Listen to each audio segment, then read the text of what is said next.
কাশ্মীরে ভয়াবহ হামলার পর ভারত সিন্ধু পানি চুক্তি স্থগিত করেছে।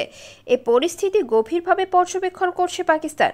প্রধানমন্ত্রী শেহবাজ শরীফ বৃহস্পতিবার সকালে জাতীয় নিরাপত্তা কমিটির জরুরি বৈঠক ডেকেছেন। কাশ্মীরে পহেলগামে চালানো হামলায় ২৬ জন পর্যটক নিহত এবং আরও ১৭ জন আহত হন।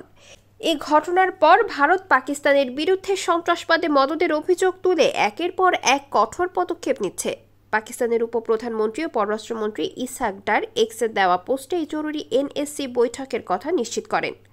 জাতীয় নিরাপত্তা কমিটিতে প্রধানমন্ত্রী, মন্ত্রিসভার গুরুত্বপূর্ণ সদস্য, সামরিক বাহিনীর প্রধানরা ও গোয়েন্দা সংস্থার শীর্ষ কর্মকর্তারা অংশ নেন।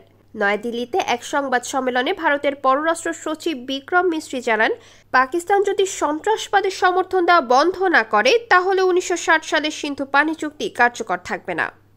Aditi Fariha, news page BD.